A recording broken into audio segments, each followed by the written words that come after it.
Muy buenas, queridos amigos del Evangelio, que nos reunimos en torno a la palabra de Dios. Ya veis que hoy estoy en otro lugar. Me ha prestado la casa a un amigo para poder hacer esto en unos días de vacaciones. Vamos con el Evangelio de este domingo.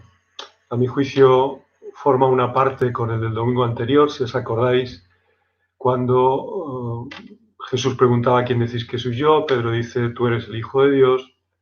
Y Jesús le da su misión: tú eres Pedro y sobre esta piedra edificaré mi iglesia. Esa es como la primera parte, ¿no? Y hoy viene esta segunda parte que va seguida en el Evangelio.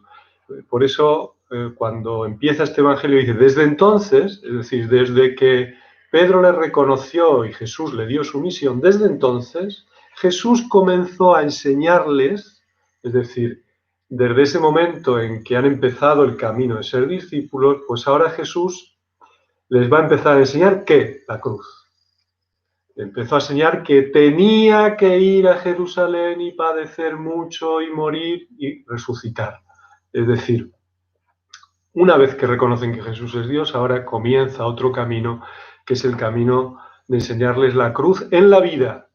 Porque Jesús no les habla ahora de la cruz en general, como antes, bienaventurados los que sufren, no. Ahora les dice una cruz concreta, porque yo voy a Jerusalén, porque los sumos sacerdotes me van a hacer sufrir, porque yo voy a morir. Ya la cruz concreta de la vida. ¿Ves cómo forman un conjunto estos dos evangelios? El anterior, la misión, la elección de Jesucristo, la misión que nos da en la vida, y ahora la otra parte, la debilidad, la de la cruz. Veréis cómo es precioso este evangelio y estas dos partes.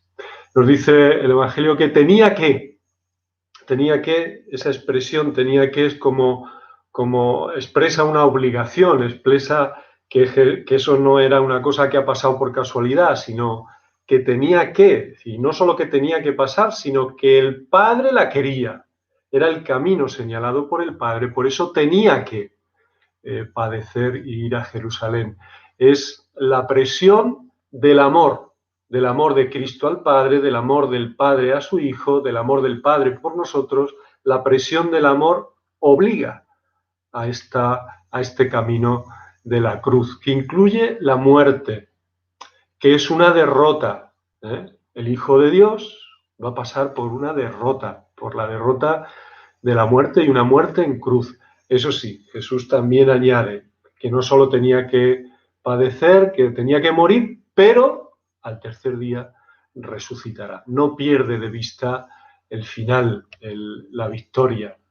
Y es curioso cómo lo vemos claramente: los discípulos no entendieron nada, absolutamente nada. No tenían ni idea, por supuesto, de la muerte, pero de por dónde iban los tiros, ni de entender a Jesús en el camino que él estaba proponiendo. Dios y sufrir, el Mesías y la muerte, la cruz y el Hijo de Dios, el Hijo de David.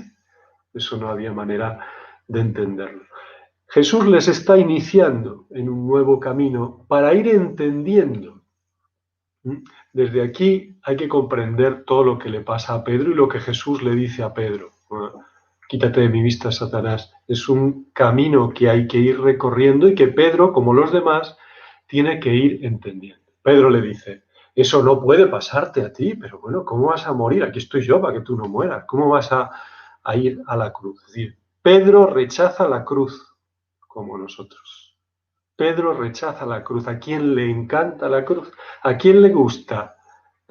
Hay que tener mucha visión de fe para que acojamos la cruz como un regalo. Normalmente la rechazamos. Y Jesús le dice: quítate de mi vista, Satanás.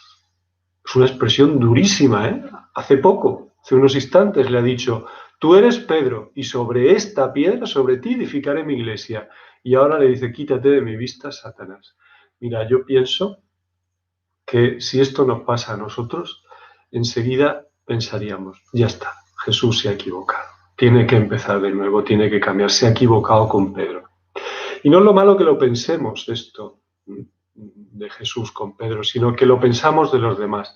Cuando los demás nos fallan, cuando vemos sus debilidades, esto no puede ser, así no vamos a ningún sitio. Y lo peor, cuando nos vemos a nosotros mismos con debilidades y con fallos, no voy a ningún sitio, así no se puede, así, esto no hay manera. Jesús se ha equivocado conmigo, se ha equivocado fiándose de mí. Pero esto no es verdad. Simplemente esto es parte del camino. Parte del camino es constatar la propia debilidad, la incomprensión, el rechazo de Jesús, el no entender a Jesús, el rechazo de su camino, de la cruz. Esto nos va a pasar y tenemos que aprender a darnos cuenta que esto es parte del camino. Cuidado con perder la esperanza. El demonio es especialista en estos momentos, que pueden ser momentos de gracia en los que descubrimos nuestra debilidad. Él mete esa desesperanza que nos hace desinflarnos y pensar que ni nosotros, ni la Iglesia, ni los que están a nuestro lado tenemos camino ni futuro. No es verdad. Justamente es parte del camino. Para mí es muy significativo en este diálogo que la postura que tienen uno y otro. Nos dice en este momento Jesús volviéndose, es decir, estaban hablando y Jesús estaba de espaldas. Curioso, ¿no? Pedro estaba hablándole y Jesús estaba de espaldas a él. Para mí es muy sugerente ese momento, ¿no?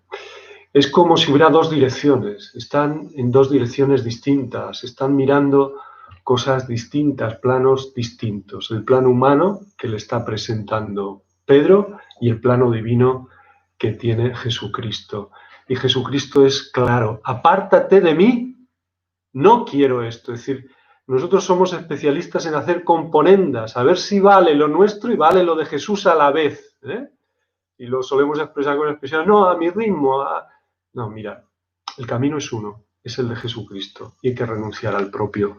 Si quieres seguir manteniendo tus miras humanas, no vas a llegar a ningún sitio. Vas a ir a medias en el camino de la fe y todo te va a costar y todo te va a ser fatigosísimo.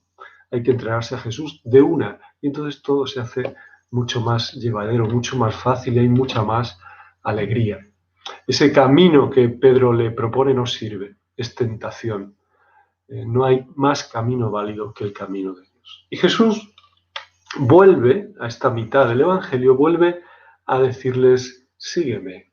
El que quiera, sígame. Se niegue a sí mismo y sígame. Es de nuevo, otra llamada como aquella primera, en la que tuvieron que dejar casa, familia, amigos, trabajo, pero ahora les dice otra vez, sígueme. ¿Por qué? Pues porque es un seguimiento interior. No tienen que dejar nada de fuera. Es un sígueme con la cruz.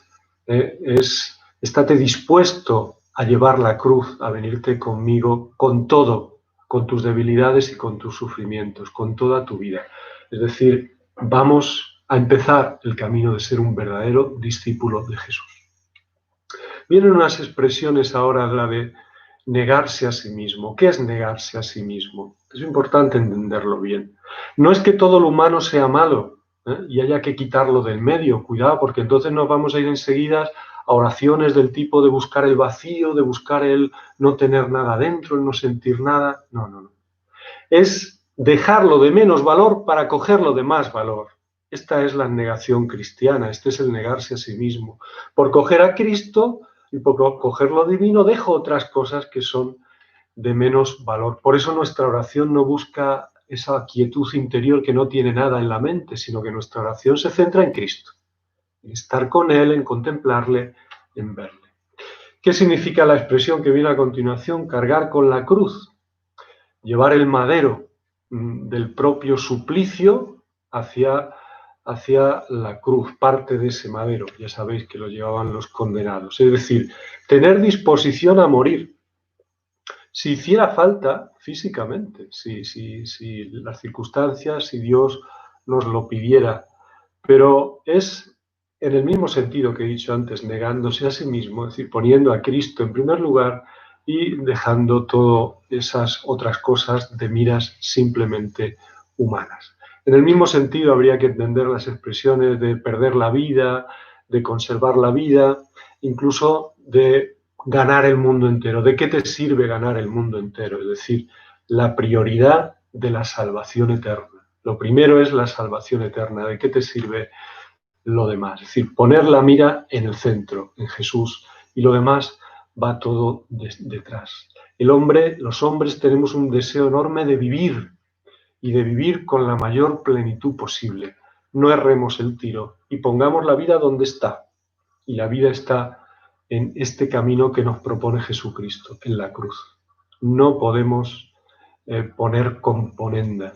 La vida está en seguir a Cristo y seguir a Cristo conlleva la cruz. Un abrazo a todos amigos y feliz domingo.